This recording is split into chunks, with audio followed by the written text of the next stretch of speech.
They called you a latchkey kid. That was the official term. But what it actually meant was, you came home to an empty house, made your own snack, did your own homework, handled your own problems, and didn't tell anyone about it, because there was no one to tell. And here is the part nobody says out loud. That didn't break you. It built you into something most people will never fully understand. You are Generation X, born somewhere between 1965 and 1980. And you have spent your entire life being the generation nobody talks about. Squeezed between the boomers who got the spotlight and the millennials who demanded it. You just got on with it. You figured it out, you adapted, and you never once asked for applause. But here's what this video is actually about. It is not about nostalgia. It is not about generational debates. It is about the specific psychological wiring that your childhood burned into your nervous system, and why that wiring explains almost everything about who you are today. Stay with me, because this one is going to feel uncomfortably accurate. Let's go back to the beginning. Not your childhood specifically, the world's childhood, the world you were born into. The divorce rate in America doubled between 1960 and 1980. You were born into that doubling. 1 in 2 families cracking open. 1 in 2 children learning early that the people who were supposed to stay sometimes didn't. Your nervous system made a note of that. It filed it under "people leave," and it never deleted the file. At the same time, a new kind of child emerged. Researchers Thomas and Lynette Long documented them in 1982. They called them latchkey children, kids who came home before their parents. Kids who had keys, but no one waiting. Studies found that roughly 40% of Gen X children spent significant time in unsupervised self-care. 40%. That is not a footnote. That is a generation that learned that self-reliance was not a virtue. It was a survival requirement. And here is what that does to a developing brain. Psychologist Julian Rotter spent years studying something called locus of control, the belief about where power lives. External locus means you believe the world happens to you. Internal locus means you believe you have agency over your outcomes. Children who were left to manage themselves, who solved their own problems, who figured out dinner and homework and loneliness without adult help, these children developed an exceptionally strong internal locus of control, not because someone taught them confidence, because they had no other option. That is not a gift. That is armor, and there is a difference. But it wasn't just the empty house. It was what was on the television when you got home. You grew up with the Cold War as background noise. Greenwald and Zeitlin documented in 1987 how children raised during peak Cold War tension absorbed a low-frequency, chronic sense of dread, not panic.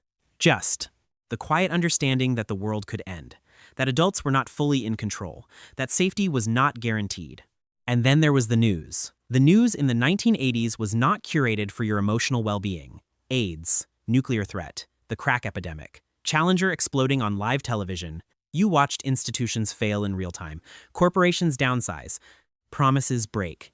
The unspoken lesson your generation learned before you were old enough to drive was this: do not trust systems. Trust yourself. Psychologists Norum and Cantor have a name for the strategy this creates. They call it defensive pessimism. It is not depression. It is not cynicism for its own sake. It is the adaptive habit of preparing for the worst so that you are never blindsided. Gen X didn't become pessimistic because they were weak. They became strategically pessimistic because the world kept proving that optimism without a backup plan was dangerous. Here's the question nobody asks. What does it cost you to live inside that strategy for 40 years? Let's talk about what you actually look like, psychologically, as an adult. You do not ask for help easily. Not because you are too proud, though people will say that, but because your nervous system learned early that help was not reliably coming. So your brain stopped sending the request signal. Asking for help began to feel not just unnecessary, but somehow risky. Like it revealed a gap that someone might exploit. You are remarkably competent under pressure. Crisis is actually where you feel most focused. That is not coincidence. That is the nervous system doing exactly what it was trained to do. When things fall apart, your brain activates a pattern it has run thousands of times. Assess, adapt, act. No drama. No waiting for someone to tell you what to do. Just quiet problem solving. But here is the shadow side. Researchers studying allostatic load, the cumulative biological cost of chronic stress management, found that people who self-regulate heavily over long periods carry a hidden physiological toll. The very competence that makes you extraordinary in a crisis is slowly expensive in a way that doesn't show up until later. The burnout that Gen X is now reporting, and a 2024 Mental Health Research Canada report found that 42% of Gen X workers report the highest burnout rates of any generation. That burnout is not new stress. That is decades of deferred emotional cost finally presenting a bill. You were never broken. You were just running on borrowed energy for a very long time. There is something else, something that explains why you move through the world the way you do in relationships. Murray Bowen called it emotional cutoff. It is what happens when a child learns, repeatedly, that closeness is unpredictable, that the people who love you also sometimes disappear, or explode, or leave. So, the nervous system builds a quiet moat. You can be warm, you can be deeply loyal, but there is a part of you that stays slightly back, watching, monitoring, ready to self-contain if things shift. This is not avoidance. This is threat calibration. Your brain ran the data and developed an early warning system that most people never needed to build. And now, as an adult, that system still fires. That friend who says something slightly off, you noticed it before the sentence finished. That workplace dynamic that feels wrong, you read it 3 weeks before it became a problem. That person who is performing rather than being, you spotted the gap immediately. You are not paranoid. You are just running more data than other people. And then something happened that nobody prepared you for. You became the middle, the actual structural middle of society. Your parents are aging. Your children, if you have them, still need you. The workplace expects you to mentor the generation below you while reporting to a generation above you that still does not fully understand why you know how to fix things they cannot name. And through all of this, you are doing what you were trained to do, absorbing it, managing it, not complaining about it, not posting about it. A 2024 report called you the sandwich generation, the one holding everything together from both ends while quietly carrying the full weight of the middle. And the remarkable thing is that you are doing it. You are actually doing it, because that is what you do. But here is what I want you to hear. There is a difference between strength and silence. You were taught that needing things was weakness, that asking was vulnerability, that emotions were inefficiency. But here is what the research actually says.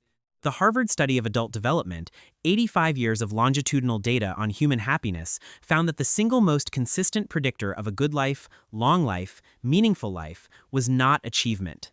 It was not independence. It was the quality of your close relationships, not the quantity, the quality. And you already know how to do quality. When Gen X decides someone is worth their loyalty, that loyalty is one of the rarest things in the world.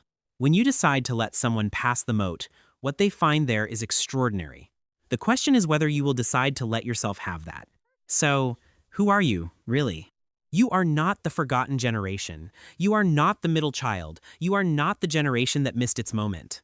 You are the generation that was handed a broken world at age 7, figured it out without instructions, and never stopped. You built the internet. You raised the most connected generation in history while being the least celebrated. You became competent not because someone believed in you, but because you believed in something quieter than applause. You believed in the work. And if you are watching this and recognizing yourself in every sentence, I want you to know something clearly. The armor was necessary, it got you here, but you are allowed to set it down, not because the world is suddenly safe, but because you have already proven, beyond any reasonable doubt, that you can handle it. You always could. That is not a small thing. That is one of the quietly extraordinary things a person can be. If any part of this video felt like language for something you have been carrying without a name, leave a comment. I read every single one. And if someone in your life finally needs to understand you, share this with them. Protect your peace.